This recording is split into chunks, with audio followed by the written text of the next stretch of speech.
नमस्कार दोस्तों, मेरा नाम है आर्यन जायसवाल और आप सबका स्वागत है आर्यन स्टडी पॉइंट पर। तो दोस्तों, आज की इस वीडियो में हम Allahabad high court group D जो 2016 में 21/5/2016 को एग्जाम हुआ था, मेंस वाला मुख्य परीक्षा जो एग्जाम हुआ था, उसका हम पेपर सॉल्व करवाने वाले हैं। इसके पहले वाले वीडियो में हमने जीके वाला पोर्शन सॉल्व कराया था। अगर आपने उसको नहीं देखा है तो डिस्क्रिप्शन बॉक्स में उसका लिंक है, आप उसको भी जाकर के देख सकते हैं।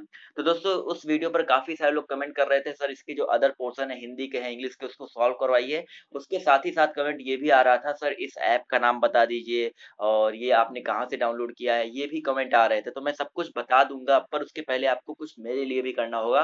तो दोस्तों, आपको इस वीडियो को करना है लाइक। लाइक एम रखते हैं, कम से कम 100 लाइक तो आने ही चाहिए। 100 लाइक, बहुत छोटा लाइक एम मांग रहा हूँ, तो कम से कम 100 लाइक आने चाहिए। और इस वीडियो को करना है आपको अपने फेसबुक पर और अदर सोशल प्लेटफॉर्म पर जो भी आप यूज करते हैं। तो दोस्तों, आपको ये करना है। उसके बाद आपको सब कुछ मिल जाएगा। आपको मैं ऐप का नाम बता दूंगा अगले वीडियो में, आपको कहाँ से डाउनलोड करना है, कैसे डाउनलोड करना है, सब कुछ बता दूंगा। तो दोस्तों, अब आते हैं इस वीडियो की शुरुआत पर। दोस्तों, वीडियो को शुरू करने से पहले आपके लिए आज का क्विज है। आज का जो क्विज है वो 2 क्वेश्चन है। पहला क्वेश्चन है, 8वीं अनुसूची में वर्तमान में कुल कितनी भाषाएं हैं? एक बार क्वेश्चन रिपीट कर देता हूँ। 8वीं अनुसूची, दोस्तों 8वीं अनुसूची में भारत में वर्तमान में कुल कितनी भाषाएं हैं? और जो दूसरा हमारा क्वेश्चन है वो ये है कि रबड़ को कड़ा करने के लिए, रबड़ को सॉलिड करने के लिए उसमें क्या मिलाया जाता है? तो 2 क्वेश्चन है आपके सामने। इन दोनों क्वेश्चन का आंसर आपको करना है कमेंट बॉक्स में। देखते हैं आपकी तैयारी कैसी चल रही है। तो दोस्तों, अब आते हैं इसके पोर्शन पर। तो आते हैं पहले आज के हिंदी वाले पोर्शन पर। तो यहाँ पर हम थोड़ा-सा नीचे चलते हैं। पहले मैथ का पोर्शन है।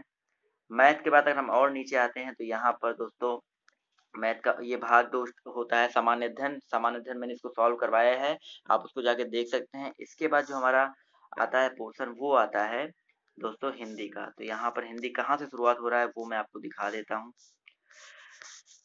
तो दोस्तों, ग्रुप डी ये आ गया भाग 3। भाग 3 इंग्लिश का है। इसके बाद आएगा भाग 4 हिंदी। तो यहाँ पर इंग्लिश खत्म हो गया। दोस्तों, तो दोस्तों ये आप देख सकते हैं भाग 4 आ गया हिंदी। तो इसको आप करते हैं सॉल्व।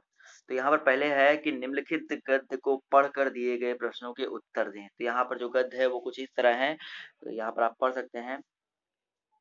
पांडु तथा धृतराष्ट्र भाई थे। पांडु के 5 पुत्र थे तो पांडव कहलाए, और धृतराष्ट्र के 100 पुत्र थे तो कौरव कहलाए। पांडवों में युधिष्ठिर तथा कौरव में दुर्योधन बड़े भाई थे। युधिष्ठिर शांत एवं सत्यवादी थे, वहीं दुर्योधन दृष्टि प्रवृत्ति के था। पांडवों ने केवल 5 गांव मांगे, परंतु उसने सुई की नोक के बराबर भूमि पांडवों को देने से मना कर दिया, और शकुनी ने कूटनीति की सहायता से पांडवों का हिस्सा भी हड़प लिया। पांडवों ने न्याय व अधिकार पाने के लिए युद्ध करने का निश्चय किया। दोनों पक्षों के बीच कुरुक्षेत्र के मैदान में 18 दिनों तक भीषण युद्ध हुआ। इस युद्ध को महाभारत के नाम से जाना जाता है। तो आपको इस गद्य को पढ़ना है। उसके बाद जो आपसे क्वेश्चन पूछे जाएंगे उसको करना है। तो यहाँ पर जो पहला क्वेश्चन 76 नंबर क्वेश्चन है वो है, पांडव के कितने भाई थे? तो ये है 5। अगर आपने इसको गद्य को नहीं पढ़ा होता तो भी आप इसका आंसर दे लेते। उसके बाद आते हैं 77 पर। तो 77 दोस्तों यहाँ पर है। क्वेश्चन पूछ रहा है कि पांडव के पिता का नाम क्या था? पांडव के पिता का नाम अभी आपने गद्य में पढ़ा, पांडु था। उसके बाद आते हैं 78 पर।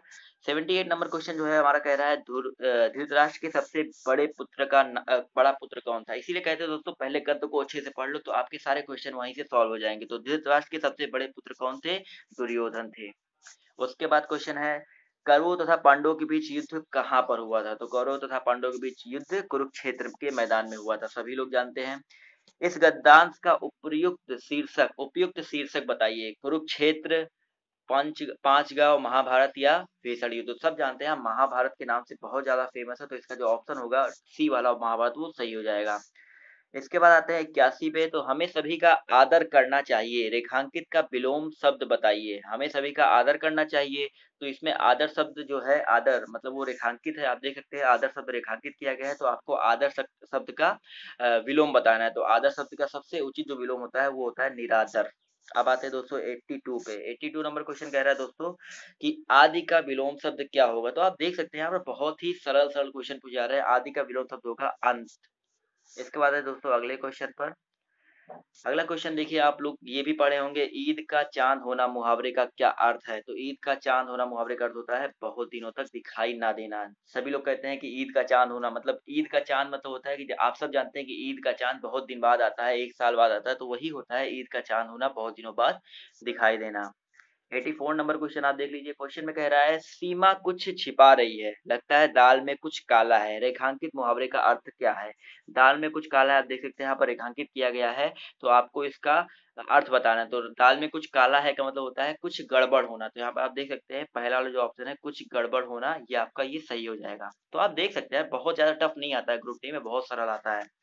इसके बाद अगर हम बात करें 85 की, तो सीमांत पकौड़े खा रहा है, रेखांकित वाक्य में क्रिया का भेद बताइए। तो आप देख सकते हैं क्वेश्चन कह रहा है सीमांत पकौड़े खा रहा है, रेखांकित भाग में क्रिया का भेद बताइए।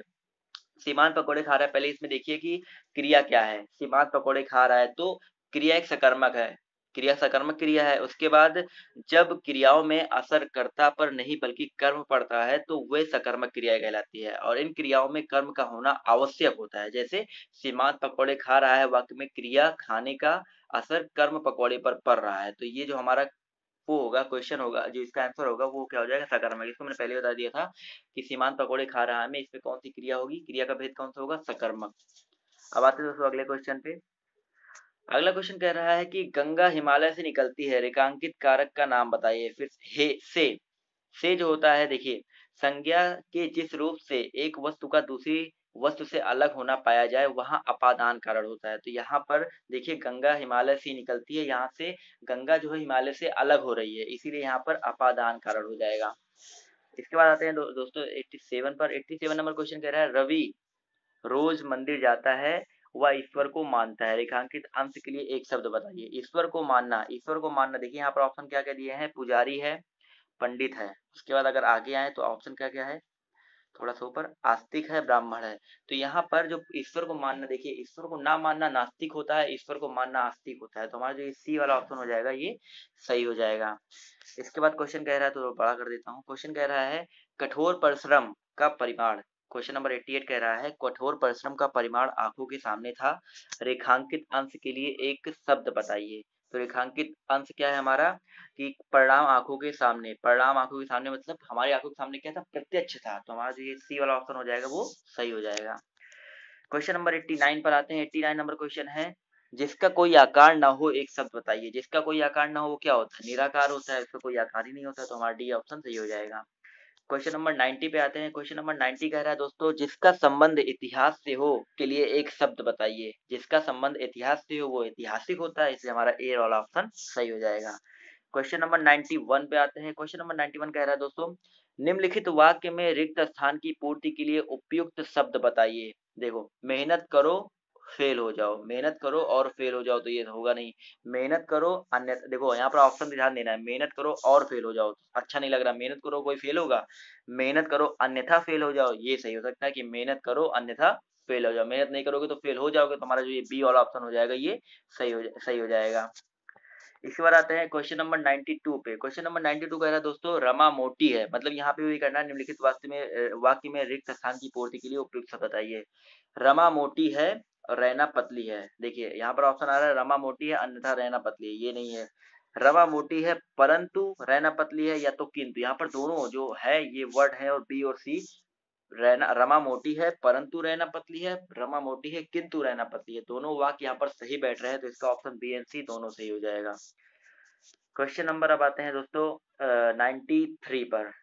अगर आप 93 पे जाते हैं तो 93 हमारा कह रहा है दोस्तों कि निम्नलिखित वाक्य में रिक्त स्थान की पूर्ति के लिए उपयुक्त शब्द बताइए।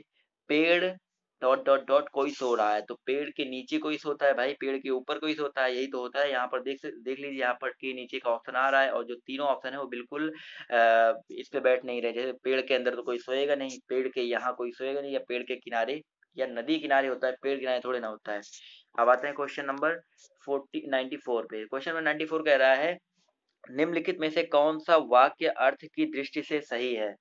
तो यहाँ पर ऑप्शन क्या है, बनारस में देखने योग्य अनेक दर्शनीय स्थल, दिल्ली में अनेक दर्शनीय स्थल, माता जी कल बाजार से सामान लाएंगी, उसको ठंडा फ्रिज पानी दो। तो इसमें जो ऑप्शन डी होगा ये सही होगा। वो क्यों सही होगा मैं आपको बताऊंगा।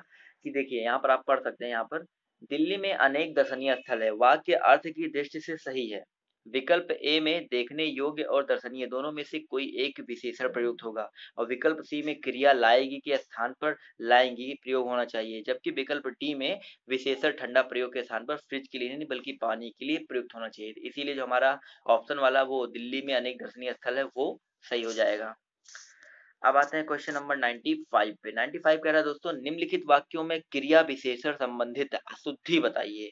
तो यहाँ पर देख लीजिए, प्रदीप तेज लड़का है, लता बहुत मधुर गाती है, कृष्णा ने, सॉरी दोस्तों यहाँ पर कृष्णा ने पापी कंस का वध किया और धीरे धीरे खेती वे उस समय अधिक करने लगे। तो आप इसको पढ़ के ही बता सकते हैं कि क्या जो क्रिया विशेषण संबंधी अशुद्धि है वो हमारा क्या है, धीरे धीरे खेती वे उस समय अधिक करने लगे। यहाँ पर आप पढ़ने समझ में आ रहा है कि ये वाला गलत है, और क्यों गलत है आप यहाँ पर पढ़ लीजिए कि धीरे धीरे खेती वे उस समय अधिक करने लगे में क्रिया विशेषण धीरे धीरे का प्रयोग हुआ है, और किंतु वाक्य त्रुटिपूर्ण है, अतः इस प्रश्न का उत्तर विकल्प डी होना चाहिए। अब आते हैं दोस्तों क्वेश्चन नंबर 95 पर। 95 पर, तो इसके लिए भी यहाँ पर आपको क्या बोलते हैं गद्य दिया गया, वो पढ़ना पड़ेगा। तो गद्य देख लीजिए यहाँ पर, ये दिया गया है, महाकवि सूरदास का जन्म सन 1879 में हुआ था। तो यहाँ से आपका एक क्वेश्चन तैयार हो जाता है। सन 1879 में आगरा से मथुरा जाने वाली सड़क के किनारे रोहता नामक ग्राम में हुआ था। इन्होंने कृष्ण भक्ति परंपरा के अंतर्गत भगवान श्री कृष्ण के बाल रूप का वर्णन अत्यंत सजीवता से किया। सूर सागर इनका प्रसिद्ध महाकाव्य है। ये कृष्ण भक्ति कवियों में सर्वश्रेष्ठ कवि माने जाते हैं। कहा जाता है सूरदास जी जन्मांध थे, परंतु यह कृष्ण की मनोरम छवि मन की आंखों से देखते थे। इनके पदों में कृष्ण की बाल लीलाओं का सजीव चित्रण मिलता है। दोस्तों ये अंधे थे, उसके बाद भी इन्होंने बहुत ही अच्छा चित्रण किया था कृष्ण लीला का। तो आप देख सकते हैं इनके जो क्वेश्चन है वो कुछ इस तरह है। महाकवि सूरदास जी का जन्म कहाँ हुआ था? तो यहाँ पर ऑप्शन जो डी है, रोहतक में हुआ था, क्योंकि अभी आपने गद्य में पढ़ा। अब आते हैं इनका जन्म कब हुआ था। तो अभी हमने जो पहली लाइन पढ़ी थी उसमें क्या था, इनका जो जन्म हुआ था वो कब हुआ था? सन 1879 ईस्वी में हुआ था, पहली लाइन में हमने पढ़ा था। क्वेश्चन नंबर 98 कह रहा है दोस्तों, इन्होंने किसकी भक्ति के पद लिखे? तो जो लास्ट लाइन थी कृष्ण की, तो वो ऑप्शन यहाँ पर ये सही हो जाएगा। तो क्वेश्चन नंबर 99 पे आते हैं। क्वेश्चन नंबर 99 कह रहा है दोस्तों, इनके प्रसिद्ध महाकाव्य का क्या नाम है? इनका जो प्रसिद्ध महाकाव्य है उसका नाम क्या है? सूर सागर। यहाँ पर देखिए सूर सागर दिया गया है और सूर सागर दिया गया है, तो यहाँ पर सूर सागर वाला ऑप्शन सही हो जाएगा। अब आते हैं दोस्तों सबसे आखिरी क्वेश्चन पर। तो दोस्तों जो हमारा आखिरी क्वेश्चन है वो है, इन्होंने कृष्ण के किस रूप का वर्णन किया है? तो मैंने पहले लास्ट वाले बताया था कृष्ण लीला, तो जो बाल लीला थी उसका वर्णन किया है, तो यहाँ पर सी वाला ऑप्शन सही हो जाएगा, कृष्ण के बाल रूप का वर्णन किया है। दोस्तों यहाँ पर हिंदी का जो हमारा पोर्शन है वो समाप्त होता है। अगले जो वीडियो में हम इंग्लिश का पोर्शन और उसके अगले वीडियो में हम मैथ का पोर्शन सॉल्व करवाएंगे। दोस्तों इस वीडियो से जुड़ने के लिए आपका बहुत बहुत धन्यवाद। अगर आप इस वीडियो को और भी आगे तक देखना चाहते हैं तो प्लीज़ वीडियो में कमेंट करके बताइए कि मैं आगे वीडियो बनाऊं, और अगर आपको वीडियो अच्छा लगा तो प्लीज़ वीडियो को लाइक कर दो, शेयर कर दो, और हाँ सब्सक्राइब करना मत भूलिएगा। तो अभी के लिए बाय बाय, वेट करते हैं नेक्स्ट वीडियो का, तब तक के लिए टेक केयर, जय हिंद।